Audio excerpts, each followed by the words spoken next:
When Disney announced the fully immersive Star Wars Hotel, as what we called it back then, in 2017, everyone thought this would be the turning point for themed hotel visits. And, you know, you would think that the more Disney announced about this Star Wars Hotel, the more excited we would get for it.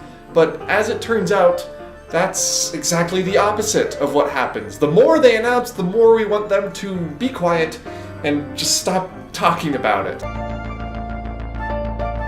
No, this wasn't a line for Epcot's new e-ticket attraction. This was the queue for a Figment popcorn bucket. Now, don't get me wrong, I think it looks pretty cool. I would wait in line for it. I'm sure a lot of us would. It's a really cool popcorn bucket. But would you wait in line for 7 hours? Storyliving by Disney.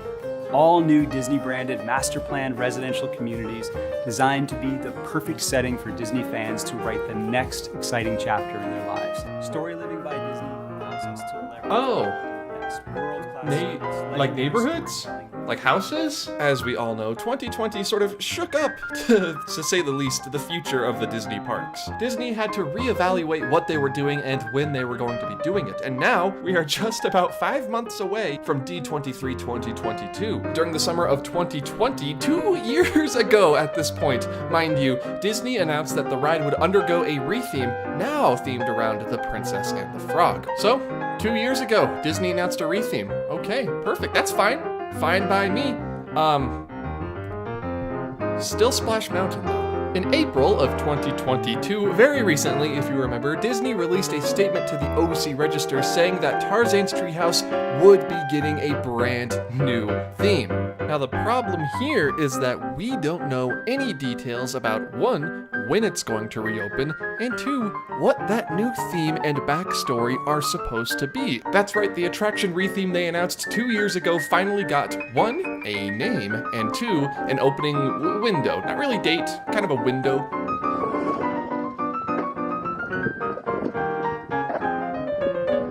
D23 Expo. Oh, my friends, we were all so excited. We were all so full of life, so full of joy, so full of wonder. And for the first 2 days, I can say I was. Well, you all saw the parks panel, and not even counting the People Mover, I was expecting a little more. I'll have a full video on that coming soon, obviously, but news, as I'm sure you've seen, broke, that Bob Chapek is gone. He is out as the Disney CEO, and he's not being replaced by, Christine McCarthy or another, suit at the Disney Studios, the Walt Disney Company.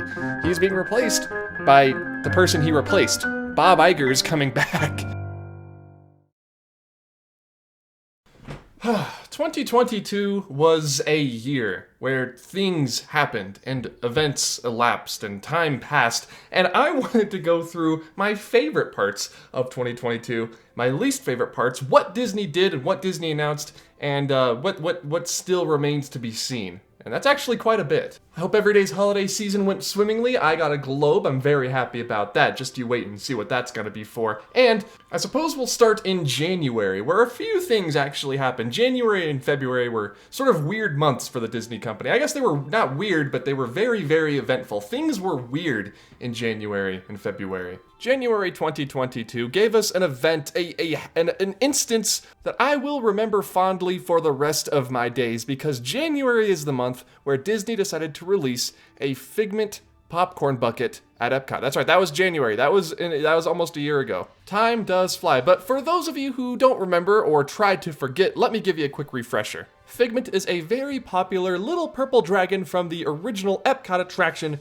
Journey into Imagination. And he's had some sort of presence in the Disney parks in some way, shape, or form over the past 40 years. Of course, he's a fan favorite. Even if his current iteration of his attraction isn't great, people still love Figment. Apparently, they love Figment so much that they will line up for 7 hours to get their hands on the brand new popcorn bucket that is shaped like him. Now, for those of you wondering, no, I never did get my hands on the Figment popcorn bucket. I still don't have one. He's not really very important to me as a popcorn bucket. I really just would rather prefer a new iteration on the attraction, but that's neither here nor there. This popcorn bucket fetched quite the handsome price on third-party reselling sites like eBay, which also just went ahead and raised the important topic of resellers to Disney, and I think they started caring a little bit more after this popcorn bucket fiasco, but I don't know. One specific bucket sold for over $1,000, which was the highest sale price I could find, as of making of the original video. $1,075 though, plus $14.75 for shipping. Jeez. But as always, Disney after the first couple of weeks restocked the popcorn buckets, and you could just walk up to a cart without waiting at all and grab one. But the problem here was the resellers specifically. These people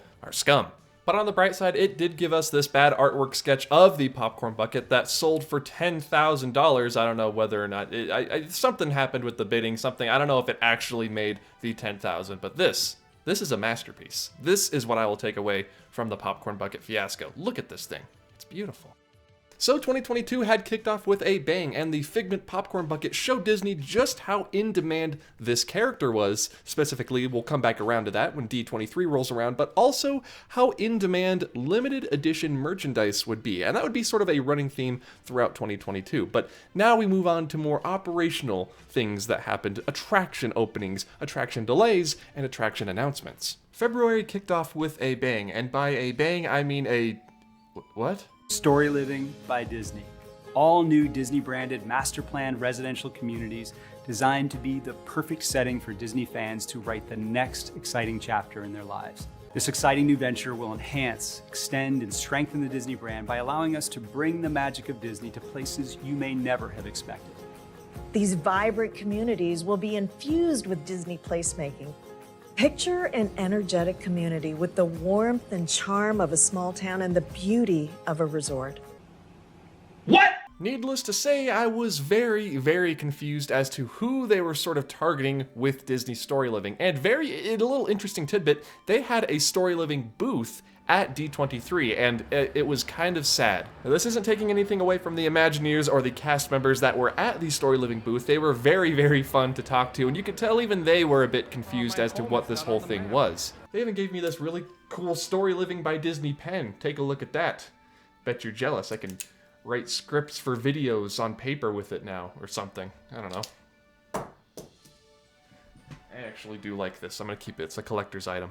Storyliving strikes me as a very, very Chapek decision. I don't think plans for this were in motion when Iger was in charge. And now that Chapek is out and Iger is back in, yes, Disney has started construction and they're building Cotino, and Cotino's going to happen. This isn't me saying that Storyliving is canceled. I think Disney is definitely going to re-evaluate Storyliving though, and that Cotino is going to be the only Storyliving community for the foreseeable future. It just feels like to me, not everybody was 100% behind this whole Disney neighborhood thing, and that they need to bring it back to the workshop, fix it up a little bit, and then maybe Cotino and Storyliving could spread throughout the United States. But I don't know. The future is dark and murky for Storyliving right now, especially considering we haven't really gotten more details on it. Like I said, Cotino is being built, but we haven't gotten any more announcements regarding Storyliving, what it's going to be, or any more communities since the original announcement. It's a good idea for sure, but I just don't know who the target audience for these neighborhoods are going to be. I mean, and obviously it's Disney adults like you and I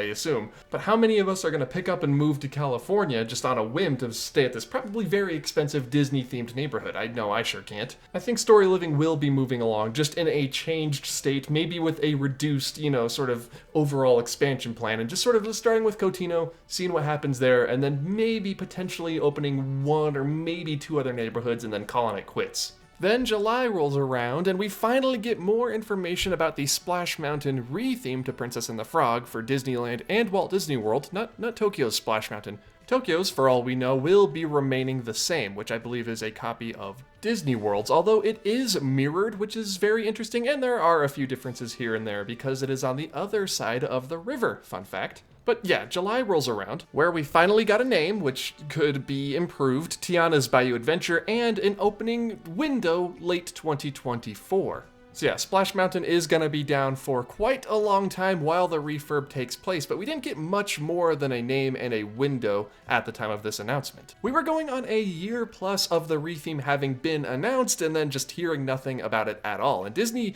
understandably had a bad habit of having everything just sort of be in flux, every date being up in the air, subject to change after COVID. But now, release dates are starting to be set in stone. We have a date for Tron, we have a window for Princess and the Frog, and in the middle of Epcot is going to be opening very, very soon. And by very, very, I mean like a year. But this year went by fast, so it's going to be before we know it. And look at that, I'm talking about Epcot now. Back to Princess and the Frog. But this is now just gonna sort of be the Tiana's Bayou Adventure section of the video. Since then, we have learned that yes, 2024 is going to be the opening date for both of these attractions, and that Walt Disney World's will be going down forever on January 23rd. That is less than a month from now. Interestingly enough, though, we still do not have a closing date for Anaheim's Splash Mountain. That seems to be probably February, March area. Unless they're looking to surprise us, but I don't think they are, of course. And as soon as I upload this video, a closing date will be announced. It's going to be like January 27th or something. Speaking of the 27th, but we're not on that yet. Rewinding back to 2021, Tarzan's Treehouse closed for a scheduled refurbishment and then mysteriously stayed closed. Obviously now we know what this is for, but back in 2021, this was just another case of Disney closing something down and just like sort of leaving it up in the air as to what's going to happen, when it's going to reopen, or if it's going to reopen. And it just added to the atmosphere. But now we do know that the Adventureland Treehouse is going to be a thing, and my goodness, I'm excited. We got the report in April from the Orange County Register that Tarzan's Treehouse was going to be receiving a new theme, and it's then we started seeing more intense construction going on. It's not just a cleanup, it's not just under scaffolding, now they're taking tree trunks out and rerouting things, taking bridges out. The front runner in a lot of people's minds for the rethemed theme, for the theme of the new theme of the Treehouse, would be Encanto. But a couple sly YouTubers, myself included amongst others, said that maybe there was a chance that they would be reverting back to the original Swiss Family Robinson. One, because there is a brand new Disney Plus remake series / movie of the Swiss Family Robinson coming out at some point in the future. And two, because tying into that Disney Plus series, it would be an easy win with the nostalgics of Disneyland who still remember the Swiss Family Treehouse from the days of Walt. And we were kinda right on that front, actually. It was the Adventureland Treehouse inspired by Walt Disney's Swiss Family Robinson. It's not exactly the Swiss family that we know from the old movie. Like in the Swiss Family Robinson movie, they have 3 sons, but in the Adventureland Treehouse, there is a daughter's room. So it's sort of Swiss Family, sort of Adventureland, sort of SEA, mostly SEA. I'm hoping it's just mostly SEA. But we did get an opening year, and just like the middle of Epcot, there I go again, talking about the second best park, 2023 will be the year we get to experience the Adventureland Treehouse, and you could bet that I will be there on opening day because I need to support the society. It is then, my friends, when we hit September of 2022, one of the highest highs of my life, followed then by one of the lowest lows at D23 2022. Boy, it was a lot of fun though. D23 Expo 2022 was, yes, my very first D23 ever in my entire life, but it will certainly not be my last. I made so many fun memories, met so many amazing people, and saw so many cool things that I just have to go back in 2 years. Is part of it waking up at annoyingly early times and waiting in lines for upwards of 3 to 4 hours? Yes, but the other half of it, walking the show floor, seeing all of the exhibits and looking at all the merchandise and being in the actual panels makes up for it, I think. It's just so much fun. I highly recommend going if you've never been. And one of the rumors that was circulating around the internet before D23 was that Disneyland was thinking about maybe reopening or rebuilding their People Mover. I said all along I did not want to get my hopes built up too high before D23, but yeah, I got my hopes up. I think the main announcement at D23 was the Avengers e-ticket, the multiverse e-ticket featuring King Thanos that is going to open at California Adventure at Avengers Campus at some unspecified time in the future. That, and we got a Tron announcement and a Disney 100 sort of announcement explanation as to what we can find at the parks that are mostly going to be Disneyland. But hey, Epcot's getting that new nighttime show. I've given my thoughts on the D23 Parks panel in more depth and more detail in this video right here. You can see the little card popping up in the corner of your screen, but it was definitely a little bit lackluster, especially with the end where they just talked about what could happen beyond Big Thunder Mountain at Walt Disney World. Not what will happen, but just what may happen. Eventually, at some point, maybe. Probably. Maybe not. It was sort of a weak ending when I could tell they were going for a strong ending because people have wanted this villain-themed land or park for a very long time. People want Encanto, people want Coco, and they sort of melded it all together and said, guys, this might happen at some point eventually. It could have been better. In October, I went to Oogie Boogie Bash. Nothing extremely newsworthy happened in this month, but I went to Oogie Boogie Bash and had a fun time. I feel like that's worth mentioning. But then November rolled around, and we all got a little bit of an early Christmas present in the form of Bob Chapek being very suddenly fired from the Walt Disney Company. Which, I mean, that has to be the biggest event of 2022, right? It happened right at the end, the Chapekening, all right? Chapek was ousted from the Walt Disney Company, spearheaded by CFO Christine McCarthy, and Bob Iger was brought back on board. I've made 2 videos about this, but that's probably just because it's such big news that I feel like I can't stop talking about it. And there's more information coming out even now about how Chapek was ousted from his own company, and boy, I think we're all just glad that he was, right? Since Bob Iger was put back in charge, he's had a town hall with different cast members and executives of the Disney Company, just sort of what his plan is going forward, or lack of a plan. The entire town hall meeting with old new Bob can sort of be condensed into one sentence: I'm listening. Or at least I hope he is, because we need to see some changes coming up soon. But that sort of brings me into 2023, looking forward to the future of the Walt Disney Company in this next year. I think moving into 2023, Disney fans have sort of a renewed sense of hope now that Bob Iger is back. Maybe we're not seeing results immediately, but things might get better. They might, okay? They might not, but they might. One thing that I think a lot of people are ignoring when it comes to the parks and Bob Iger being back in charge is the extended, very long maintenance, ride refurbishments that are going to be going on in 2023. Now, if you'll remember, the Disney parks were catching a lot of flack for their extended attraction downtimes this whole last year. Rides were down a majority of the time. There were news articles about it. It was a big deal. But recently, Disney has announced refurbishments of very popular rides that tend to break down more often at Walt Disney World and Disneyland, including the Indiana Jones Adventure, Rock and Roller Coaster's on there. Radiator Springs Racers is closing for like its first ever extended maintenance, which is very exciting. Fix some of the stuff on there, all right? Sometimes things can go wrong on that ride, let's just say that. And the American Adventure, which was closed for a bit, recently reopened with updated audio animatronics. They updated the animatronics in the show to make them more fluid, to increase the quality of the show. This is what we want to see. And also the snake from Indiana Jones is going to be fixed. Now, are all of these refurbishments fixing attractions that really do need to be fixed? Is this a result of Iger coming back and investing more money into this maintenance of the park, making it a better experience for people? I don't know. It could be. It sort of lines up. Why would all of these attractions go down for extended refurbishments that they don't usually go down as long for when Iger comes back into the company? It's very interesting. Now, I realize I say things like this a lot, but 2023 is going to be Disney's make or break year, especially now with Bob Iger in charge. He's got to show us that he can right this company, get it back on track, and get guests happier. That's the main thing that we need to happen, mainly all over Disneyland and Disney World, but all over the entire company. Keep people happy, get those rides working, get these construction projects that have been closed for years open and operating. Epcot, Tron, Princess and the Frog. Get all of these done, get them working, and get people happier, get the parks back to where they need to be. 2023, I hope, is going to be that year. Also, let's go ahead and treat these cast members a little bit better. They are the heart and soul of the Disney parks, after all. If they're happy, we're going to be happy. Get those cast members happy. And with things already announced to be opening, like the railroad opening just last week, for example, or Mickey and Minnie's Runaway Railway opening in a couple of weeks, we're going to be off to a very strong start in 2023. They just have to maintain that momentum throughout the rest of the year. We're sort of in the Wild West right now when it comes to the Disney parks. Not like Frontierland, the Wild West, but actually like uncharted waters. Not like Pirates of the Caribbean uncharted waters, just like unexplored territory.